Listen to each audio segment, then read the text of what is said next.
आओ बच्चों आओ लाजवाब गोलू के मोमोज। इस तरह गोलू मोमोज बेचने। तो दोस्तों, आपने पहले पार्ट में देखा कैसे माया के पिताजी ने गोलू को शादी के लिए मना कर दिया। माया के पिताजी की यह बात सुनकर गोलू बोलता है, अंकल जी आप इस बात की चिंता मत करो कि मैं माया को खिला पिला और खुश नहीं रख पाऊंगा। गोलू बेटा, मैं ऐसे तुम्हारे साथ माया की शादी नहीं करवा सकता। अगर तुम मुझे कुछ करके बताओ तो मैं माया की शादी तुम्हारे साथ करवा दूंगा। ठीक है अंकल जी आप बताइए क्या करना होगा मुझे, मैं माया के लिए मैं कुछ भी करने को तैयार हूँ। गोलू, मैं तुम्हें 1 महीने का समय दे रहा हूँ। अगर तुम इस 1 महीने में मुझे 1 लाख रुपए लाकर दे दोगे तो मैं माया की शादी तुमसे करवा दूंगा, वरना 1 महीने बाद माया की शादी में किसी और से करवा दूंगा। फिर गोलू बोलता है, ठीक है अंकल जी मुझे आपकी यह शर्त मंजूर है, मैं 1 महीने में आपको 1 लाख लाकर दे दूंगा। यह कहकर गोलू वहां से चला जाता है और काम ढूंढने के लिए निकल जाता है। लेकिन दिन भर काम ढूंढने के बाद भी गोलू को कोई काम नहीं मिलता है। तो गोलू परेशान होकर एक पेड़ के नीचे जाकर बैठ जाता है। उधर माया गोलू के बारे में सोच रही थी। मुझे गोलू से ही शादी करना है। अगर गोलू 1 लाख नहीं कमा पाया तो मुझे किसी और से शादी करनी पड़ेगी। मैं ऐसा करती हूँ, यहाँ से भाग जाती हूँ गोलू के पास। इतना सोचकर माया गोलू के पास जाने के लिए घर से निकल जाती है।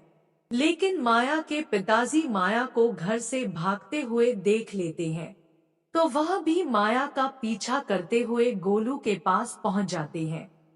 गोलू माया और उसके पिताजी को देखकर बोलता है, माया तुम चिंता मत करो, जल्दी ही कुछ ना कुछ काम कर लूंगा और तुम्हें लेने आ जाऊंगा। अभी तुम तुम्हारे पिताजी के साथ वापस घर चली जाओ।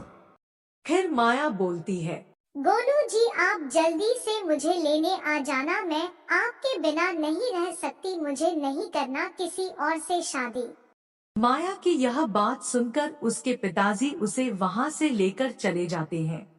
फिर गोलू मन में सोचता है, मुझे जल्दी ही पैसे जमा करने पड़ेंगे, नहीं तो माया के पिताजी माया की शादी किसी और से करवा देंगे।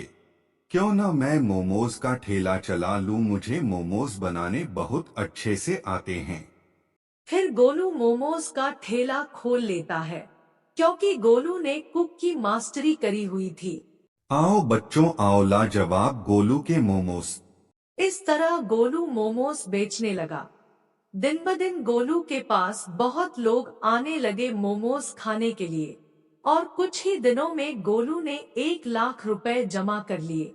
फिर एक दिन गोलू माया के पिताजी के पास जाता है और उन्हें 1 लाख रुपए देकर बोलता है, अंकल जी मैंने 1 महीने से पहले ही 1 लाख रुपए जमा करके आपको दे दिए हैं, तो अब आप माया की शादी मुझसे करवा देंगे ना।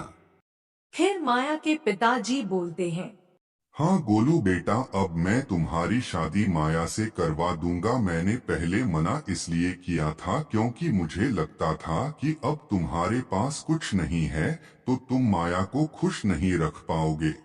लेकिन मुझे यह नहीं पता था कि जिसके पास बुद्धि होती है वह आदमी कभी गरीब नहीं होता।